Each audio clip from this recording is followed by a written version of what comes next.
Hello दोस्तों, मैं हूं Rahul Gupta from start with Y. और आज हम डिस्कस करने वाले हैं कि आखिर अपने समाज में हम अपने बच्चों का समाजीकरण कैसे करते हैं। तो ये बहुत ही इंटरेस्टिंग टॉपिक होने वाला है, तो बने रहिए मेरे साथ अंत तक। इस वीडियो में हम डिस्कस करेंगे कि सोसाइटी क्या होती है, कैसे हम अपने बच्चों को सोसाइटी के नॉर्म्स में लेके आते हैं, what is the process of socialization. All those things we are going to discuss. Okay, तो बिना समय वेस्ट किए आगे बढ़ते हैं। तो सबसे पहले क्वेश्चन आता है कि आखिर सोसाइटी क्या होती है। ओके, तो सोसाइटी के बारे में बात करें तो सोसाइटी एक व्यवस्था है, ये समाज एक व्यवस्था है जो बहुत सारी छोटी छोटी उपव्यवस्थाओं से मिलकर बना हुआ है, सब सिस्टम से मिलकर बना हुआ है। जैसे हम एक एग्जांपल लेते हैं कि कोई भी एक कॉर्पोरेट ले लो, कोई एक कंपनी ले लो, उस कंपनी में बहुत सारे टाइप के company is a system. Okay, उस कंपनी के अंदर एक एचआर होगा, एक ऑपरेशंस होगा, एक फाइनेंस होगा। तो ये अलग अलग सब सिस्टम है, they are doing their own work. Okay, वो अपना अपना काम कर रहे हैं। घर में भी अगर हम बात करें तो पापा का एक अलग काम होता है, मम्मी का एक अलग काम है। तो हर किसी का काम बटा हुआ और इन सबको मिला के एक पूरा घर कहलाता है। तो सोसाइटी भी इसी तरीके से एक सिस्टम है जिसके अंदर बहुत सारे छोटे छोटे सब सिस्टम काम कर रहे हैं। अब क्वेश्चन आता है सोसाइटी की मूलभूत चीजें क्या है, what is the fundamental thing. तो हर सोसाइटी में कुछ वैल्यूज होती हैं जो कि सभी के द्वारा एग्री की जाती हैं। Okay, everyone, most of the people agree with those values. लेकिन पहले ऐसा नहीं था। मैं एक एग्जांपल से समझाता हूँ कि सपोज तुम एक कंपनी में हो। ओके, और उस कंपनी में मान के चलो आज के दिन 100 लोग आए हुए हैं ना हो।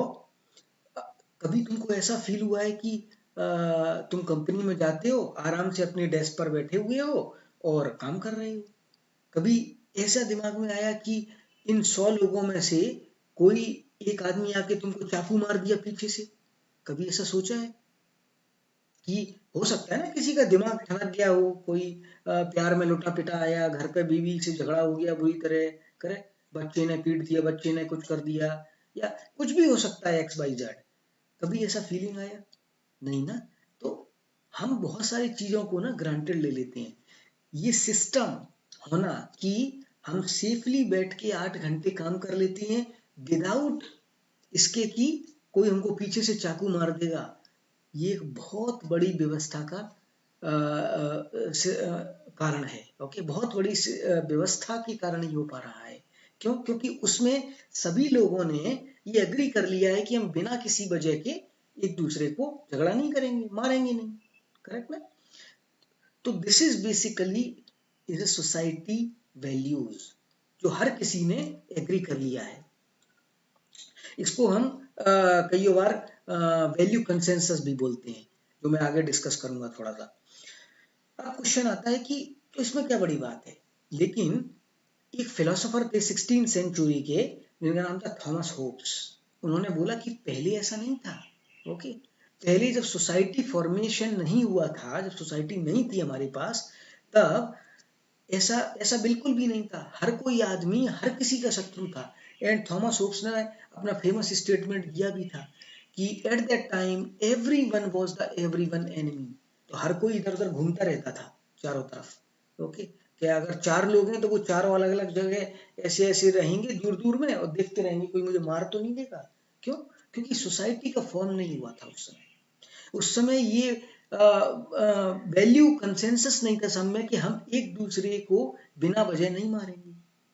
Okay, this is called a value consensus, कि सारे लोग मिलके, सारे सोसाइटी के लोग मिलके एक कुछ वैल्यूज बनाई हैं और उन वैल्यू पे सभी लोग एग्री करते हैं कि हम ये फॉलो करेंगे without any doubt. Okay, this is called the values of a society. These are very very important. तो भी हमको क्या करना है, बहुत ही अपने आप को लकी फील करना है, बहुत ही अपने आप को अच्छा फील करना है कि हम इस समाज में रहते हैं। ओके, अब क्वेश्चन करते हैं कि जब हम इस सोसाइटी को मेजर करना चाहते हैं कि अब ये सोसाइटी इसी तरह चलती रहे, क्योंकि इस सोसाइटी में बहुत सारे लोग पैदा हो रहे हैं, बहुत सारे लोग मर रहे हैं। करेक्ट? तो अब जो नए लोग आ रहे हैं, उन उनको हम कैसे मेंटेन करें, क्या तरीका होना चाहिए कि वो भी इसी सिस्टम को फॉलो करती रहें। सोसाइटी को कुछ सोचना पड़ेगा ना। तो इसको कंट्रोल करने के लिए एक टर्म होता है, we called as social control. Okay, अब सोशल कंट्रोल क्या है? सोशल कंट्रोल एक मैकेनिज्म है जिसके थ्रू सोसाइटी अपने मॉरल सिस्टम को, अपने वैल्यू सिस्टम को मेंटेन करती है, जिससे सभी लोगों में कंसेंसस बना रहे, सभी लोग हार्मनी और पीस के साथ रहें। इसको हम बोलते हैं सोशल कंट्रोल। अब ये सोशल कंट्रोल दो तरीके से कर सकते हैं, करेक्ट। तो पहला तो सोशल कंट्रोल होता है कि पहला सोशल कंट्रोल है जिसको हम कहते हैं सोशलाइजेशन। सोशलाइजेशन, हिंदी में इसको बोलते हैं समाजीकरण। समाजीकरण, ओके, समाजीकरण है ये। और दूसरा आता है social control, this is called है सोशल सैंक्शन। ओके, डरने की बात नहीं है, आई विल एक्सप्लेन एवरीथिंग।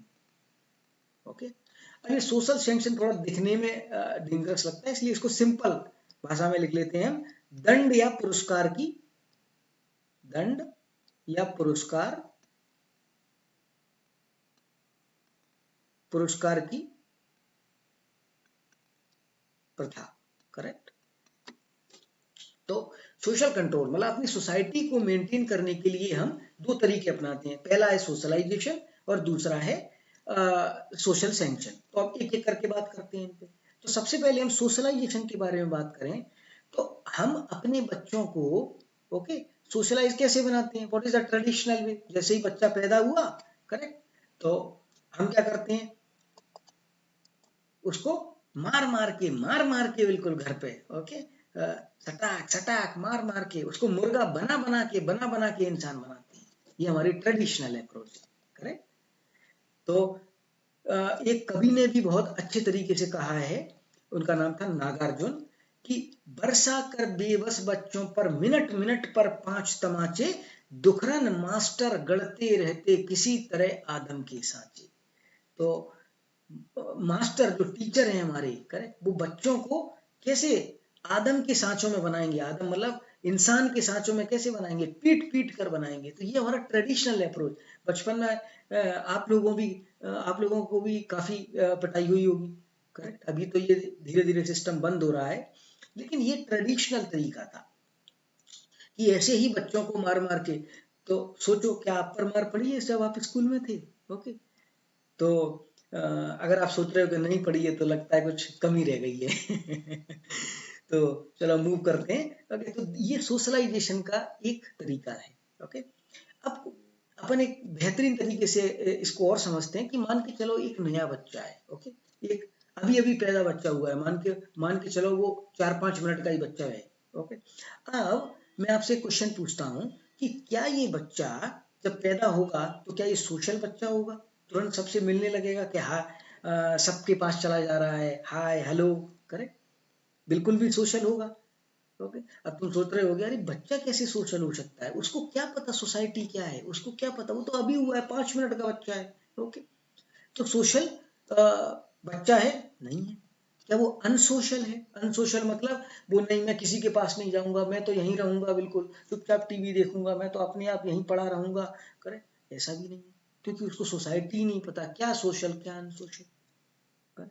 तीसरा एंटी सोशल। एंटी सोशल मतलब सोसाइटी के खिलाफ है बिल्कुल। ओके, अनसोशल का मतलब खिलाफ नहीं होता है, मतलब वो सोसाइटी में घुलना मिलना नहीं चाहता है, बस खिलाफ नहीं है उसके। यहाँ पर एंटी सोशल का मतलब वो सोसाइटी के विरोध में है।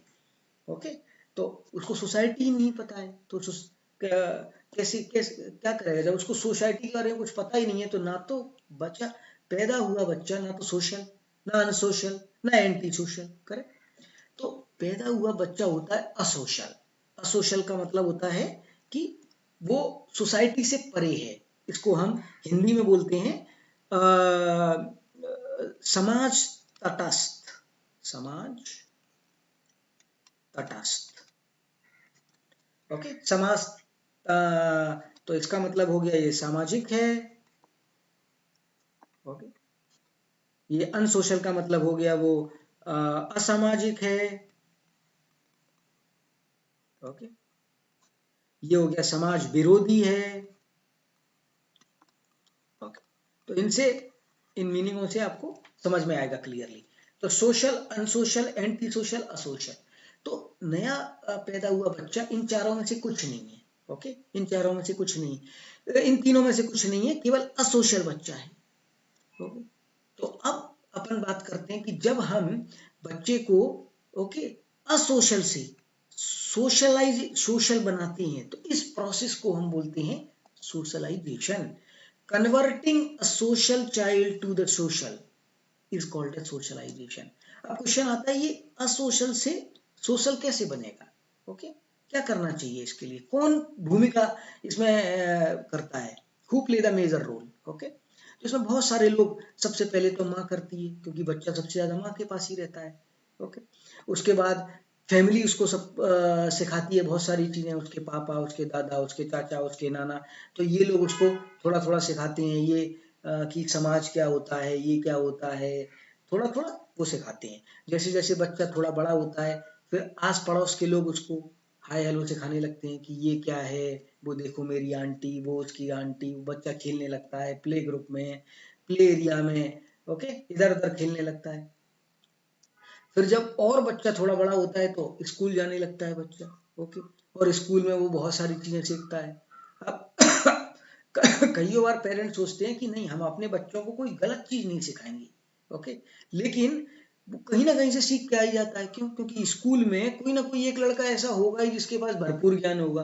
ओके, हर स्कूल में होता है वो जनरली, और वो सबको सिखा देगा। तो यहाँ से भी बच्चा सीखता है। ओके, अब टीवी, फिर वो टीवी देखता है, कार्टून देखता है, उन चीजों से बहुत सारी नई नई चीजें सीखता है। ओके, फिर मार्केट में गया तो पता पड़ा कि दो रिक्शे वाले बहुत ही बेहतरीन तरीके से बात कर रहे थे एक दूसरे को। ओके, वहां से वो देखता है कि अरे ये तो कुछ नए वर्ड हैं जो मैंने आज तक नहीं सुने। घर पे आके बोलता है, माँ बाप परेशान, अरे ये वर्ड कहाँ से सीख गया, हमने तो सिखाया ही नहीं है। तो ये सोशलाइजेशन का प्रोसेस है। तुम बच्चे को घर पे बंद करके थोड़ी ना रखोगे। ओके, कहीं ना कहीं बाहर में तो जाएगा। तो ये प्रोसेस ऑफ सोशलाइजेशन है। तो ऐसे बच्चा धीरे धीरे धीरे धीरे बहुत सारी आसपास की चीजों को देखता है। और सोशलाइजेशन केवल ऐसा नहीं है कि केवल बचपन में होता है, तो जो स्टार्टिंग में होता है उसको हम प्राइमरी सोशलाइजेशन कहते हैं। और सोशलाइजेशन जिंदगी भर चलता है। बाद में जब समाज हमको कुछ और सिखाता है, नई नई चीजें, तो उसको सेकेंडरी सोशलाइजेशन। और ये प्रोसेस जिंदगी भर चलता है हमारे लिए।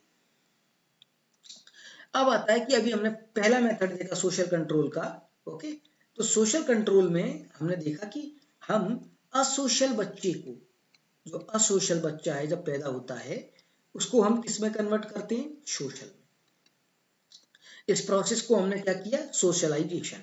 ओके, सामाजिकरण, सोशलाइजेशन। ओके, ये हमने प्रोसेस समझ लिया। अब सोशलाइजेशन का आउटकम क्या होता है? सोशलाइजेशन, ओके, ये सोशलाइजेशन हो गया। अब दूसरा मेथड अगर हम बात करें इसका, तो दूसरा मेथड हम बोलते हैं this is a social sanction. Social sanction.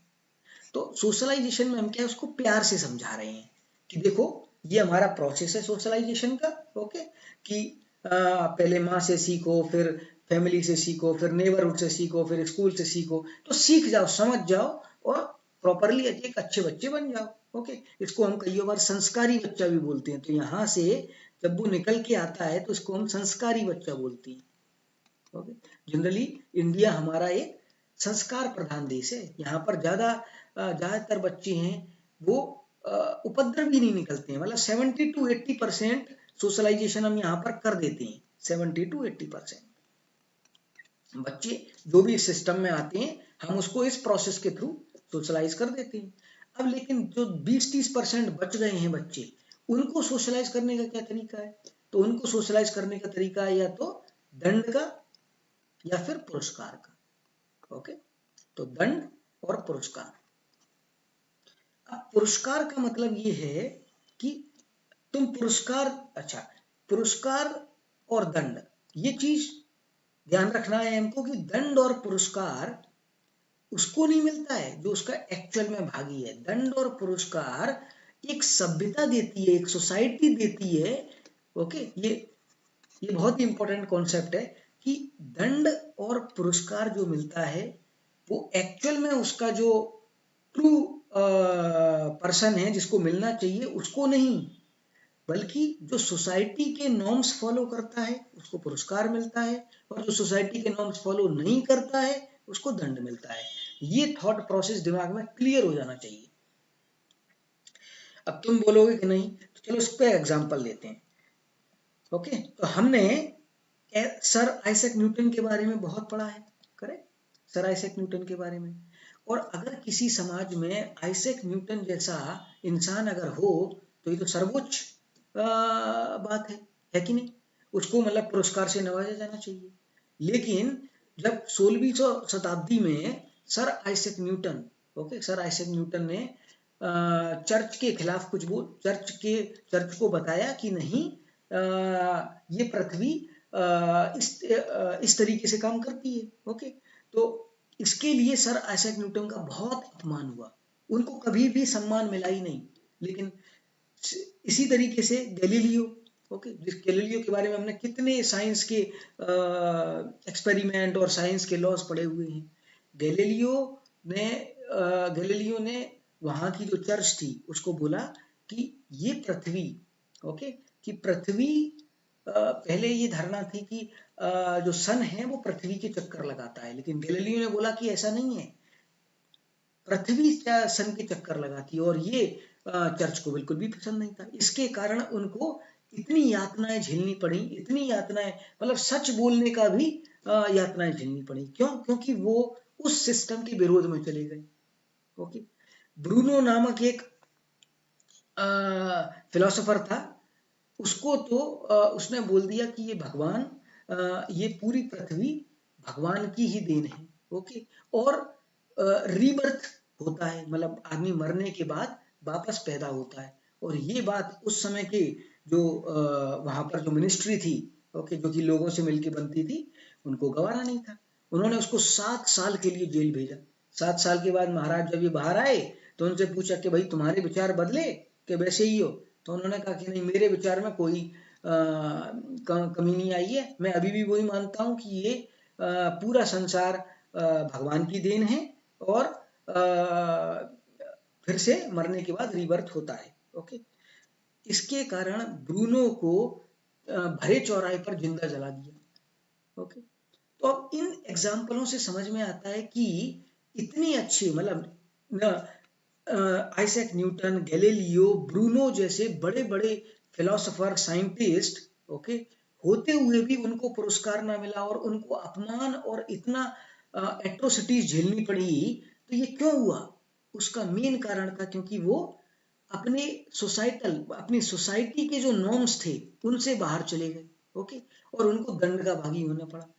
तो दंड का भागी होना या पुरस्कार का भागी होना, करेक्ट, ये डिपेंड करता है कि सोसाइटी क्या चाहती है, सोसाइटी का वैल्यू सिस्टम क्या है, उसके बेसिस पर डिसाइड होता है, ना कि कृत्य के बेसिस पर। एक सिंपल एग्जांपल से और बिल्कुल क्लैरिटी ला देते हैं। मान के चलो एक लड़की है, करेक्ट, अब ये लड़की सोचती है कि मैं ऐसा करती हूँ कि मैं बचपन से ही बुर्का पहनूंगी। ओके, इसने बुर्का पहना, बचपन से ही मैं बुर्का पहनूंगी। और अगर ये लड़की मान के चलो किसी अरब कंट्रीज में है, ओके, अगर ये अरब कंट्रीज में है, तो इस लड़की को मतलब सर्वोच्च पुरस्कार मिलने लगेगा कि देखो, वहां के सारे पादरीज लोग बोलेंगे, देखो लड़कियों, कमीनों, देखो, ये देखो बचपन से ही बिल्कुल बुर्का पहनने के लिए रेडी है। और उसको सबसे सर्वोच्च पुरस्कार जो होता है अरब कंट्रीज में, वो उसको दे दिया जाएगा। करेक्ट, अगर सेम लड़की अगर फ्रांस में चली जाए, ओके, और वहां पर बुर्का पहनने लगे तो उसको जेल हो जाएगी। क्यों? क्योंकि वहां पर बुर्का पहनना छोटे बच्चों के लिए is a bad thing. Correct, तो सेम कृत्य, तुमने बुर्का पहना एक कंट्री में, ओके, एक कंट्री में तुमको सर्वोच्च पुरस्कार, एक कंट्री में तुमको जेल, कृत्य तो सेम ही है। तो तुमको पुरस्कार मिलेगा या जेल मिलेगा, वो तुम्हारे कृत्य पर डिपेंड नहीं करता, वो डिपेंड करता है कि तुम्हारे सिस्टम का, ओके, तुम्हारे सोसाइटी का मॉरल्स वैल्यूज क्या है। ओके, किन के बेसिस पर वो किस चीज को पुरस्कार देना चाहता है, कि तुम किस चीज को फॉलो कर रहे हो। ओके, तो ये होता है पूरा सोशलाइजेशन का प्रोसेस। ओके, अगर आपको ये वीडियो पसंद आया हो तो अपने दोस्तों के साथ शेयर करें और बने रहिए इस चैनल के साथ। तो और सीखते रहिए नई नई बातें। धन्यवाद।